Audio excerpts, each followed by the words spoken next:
1 minute, सिर्फ 1 minute लगे उस टेस्ट क्रिकेट को एक मजाक बनकर रह जाने में। पहले क्रिकेट, फिर करियर और फिर उसके द्वारा दिए गए बयान से पूरे भारत को हिल जाने में। सिर्फ खिलाड़ी ही नहीं बल्कि पूरा क्रिकेट मजाक बनकर रह गया था उस दिन। आज मैं आपके लिए ले आया हूँ एक ऐसी कहानी उस दिन की जिस दिन क्रिकेट के खेल को बेचा गया पैसों के लालच में। तो इस कहानी की शुरुआत होती है जनवरी 2000 से। साउथ अफ्रीका जो हेपेटाइटिस लॉस के बाद फिर से वापसी कर रहा है अपने चतुर कप्तान की कारीगरदगी से, और इंग्लैंड साउथ अफ्रीका के दौरे में है जहां 5 टेस्ट मैचों की श्रृंखला खेल रही है। 4 टेस्ट मैचों के बाद स्कोर लाइन है साउथ अफ्रीका 2 और इंग्लैंड 0। अब 5वां और आखिरी टेस्ट मैच शुरू हुआ सेंचुरियन में। एक खराब स्टार्ट के बाद जैक कैलिस और डैरिल कलिनन की पारी से रिकवरी शुरू की और पहले दिन के स्टंप होने तक साउथ अफ्रीका ने 6 विकेट खोकर 155 रन बना लिए थे। दूसरे दिन बारिश हुई और मैच में एक भी बॉल नहीं डाली जा सकी, और यही हाल तीसरे और चौथे दिन भी रहा जब मैच नहीं खेला जा सका। 4th डे के एंड में साउथ अफ्रीका का वही स्कोर था जो फर्स्ट डे के एंड पर था, 155 for 6।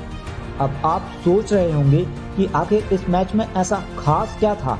अभी तो पहली इनिंग ही नहीं हुई थी, उसके बाद 3 इनिंग और बाकी थी, तो ये मैच पक्का ड्रॉ की तरफ जाते दिख रहा था।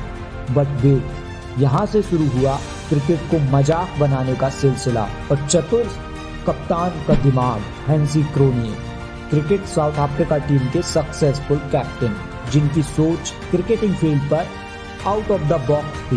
ये तब नजर आ गया था जब क्रोनिये ने 1999 के वर्ल्ड कप में भारत के खिलाफ कम्युनिकेशन के लिए ऑन फील्ड ईयरपीस पहने थे। और ऐसा ही कुछ सेंचुरियन में चल रहे साउथ अफ्रीका और इंग्लैंड के बीच होने वाला था। 3 दिन तक पूरी तरह बारिश से धुल जाने के बाद प्लेयर भी इस मैच से कुछ ज्यादा उम्मीद नहीं लगा रहे थे, लेकिन 5वें दिन जो होने वाला था वो सबको हैरान करने वाला था। हैंसे क्रोनिये एक प्लान लेकर मैदान में आए। 5वें दिन का खेल शुरू होने से पहले उन्होंने इंग्लैंड के कप्तान नासिर हुसैन के सामने एक बहुत ही दिलचस्प प्रपोजल रखा। ऐसा प्रस्ताव जो अब तक के टेस्ट क्रिकेट की हिस्ट्री में इससे पहले कभी नहीं हुआ था।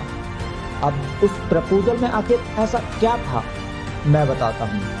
क्रोनिये ने बोला, अगर अगली दोनों पारी यानी इंग्लैंड अपनी पहली पारी और साउथ अफ्रीका अपनी दूसरी पारी फोरफीट कर दे तो मैच में ड्रॉ के अलावा कोई और परिणाम भी निकल सकता है।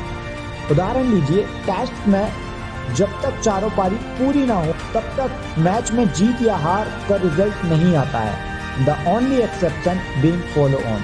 और जहां पर ये टेस्ट मैच खड़ा था वहां से किसी का भी जीतना या हारना लगभग नामुमकिन था। बट कब तक, जब तक क्रोनिये ने ये प्रस्ताव नहीं रखा था। और एज एक्सपेक्टेड नासिर हुसैन ने इसके लिए हामी नहीं भरी, लेकिन बस कुछ ही समय तक।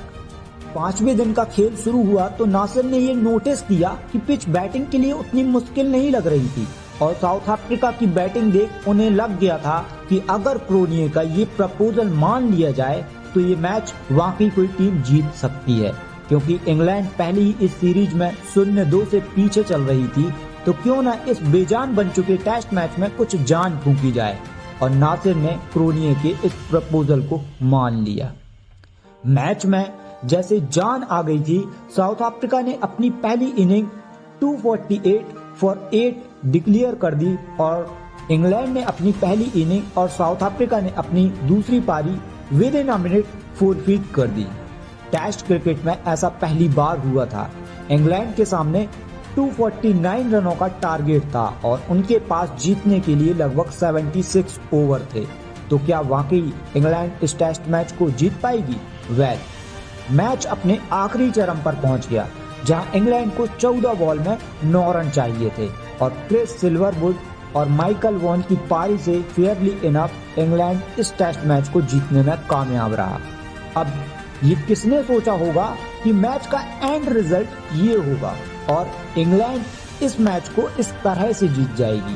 क्रोनिये के इस एक फैसले से क्रिकेट की कई बड़ी हस्तियों ने इम्प्रेस किया था और कुछ लोग उससे इतने प्रभावित नहीं थे। अब आप सोच रहे होंगे कि आखिर प्रॉब्लम क्या थी, इसमें जीत तो आखिर में क्रिकेट की हुई ना, राइट?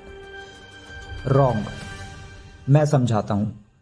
इस सीरीज के 3 महीने बाद मार्च 2000 आया। साउथ अफ्रीका इंडिया के दौरे में है, जहां 3 वनडे खेल रही है, और 7 अप्रैल दिल्ली पुलिस ने एक टेप कॉन्वर्सेशन की ट्रांसक्रिप्ट रिलीज की है।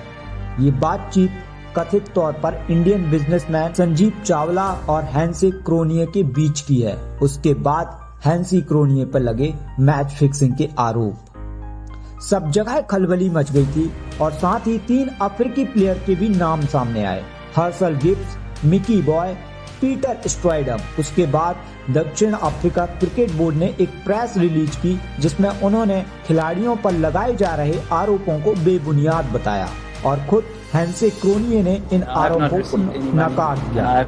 लेकिन कुछ ही दिन बाद 11 अप्रैल को एक और ट्विस्ट आया। साउथ अफ्रीका बोर्ड ने हैंसी क्रोनिये को बर्खास्त कर दिया था, क्योंकि साउथ अफ्रीका क्रिकेट बोर्ड को क्रोनिये ने उनके ऑफिशियल को सुबह 3 बजे फोन करके बताया कि बोर्ड से वह पूरी तरह हॉनेस्ट नहीं थे। उन्होंने कबूल कर लिया कि सीरीज के दौरान 10 से 15 हजार डॉलर एक लंदन की बुकी से उन्होंने रिसीव किए थे।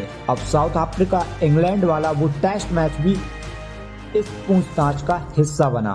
किंग्स कमीशन की इंक्वायरी बैठी, कई खुलासे हुए। Herschelle Gibbs, Mickey Boje, Peter Strydom, Henry Williams जैसे कई प्लेयर ने गवाही दी, और यहीं पर हर्सल गिब्स और हेनरी विलियम ने कबूल किया कि क्रोनिये ने उनको अंडर परफॉर्म करने के लिए ऑफर किया था, ताकि वो इंडिया के खिलाफ नागपुर में 5वें ओडीआई में 20 या उससे कम के स्कोर पर आउट हो जाएं। इसके अलावा गिब्स ने ये भी बताया कि क्रोनिये ने विलियम को भी पैसे ऑफर किए थे, ताकि वो बॉलिंग में 50 या उससे अधिक रन खाएं।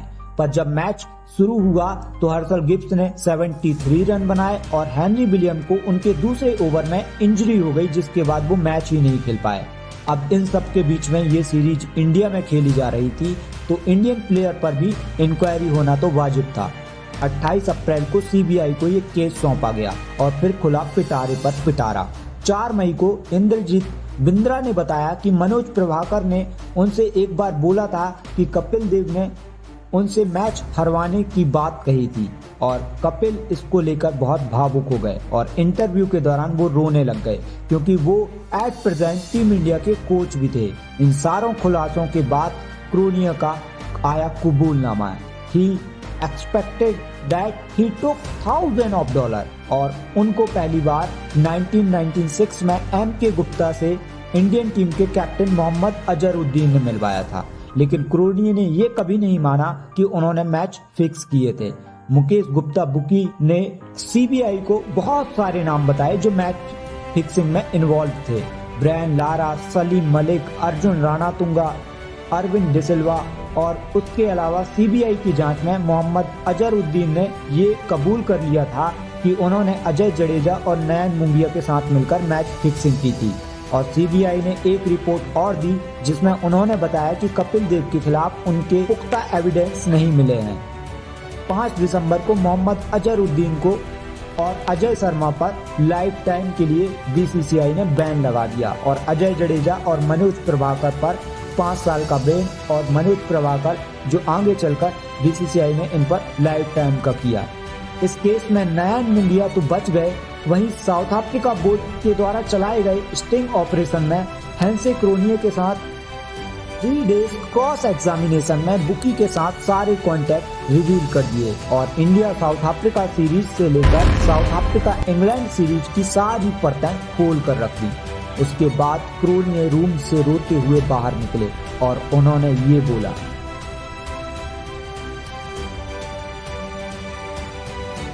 उनके अंदर पैसों को लेकर एक अलग ही चाहत थी, और वो चाहत जो उनके सेलिब्रेटेड करियर को एक निराशाजनक मोड़ दे गई, और साउथ अफ्रीका बोर्ड ने हैंसी क्रोनिये पर लाइफ टाइम बैन लगा दिया। उसके बाद 2002 में एक अनफॉर्चुनेट विमान हादसे में हैंसी क्रोनिये की महज 32 साल में डेथ हो गई।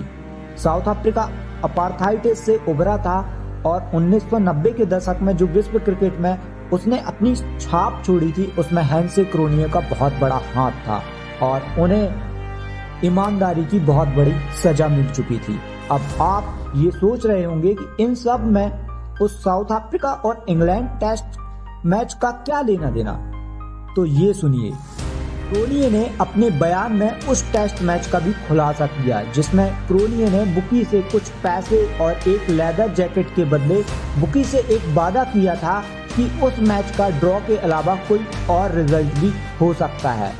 और जिस गेस्चर को सबने सपोर्ट किया था वही कुछ महीनों बाद फिक्सिंग के घेरे में आ गया था, और जिसे आज infamous of test cricket match के नाम से भी जाना जाता है।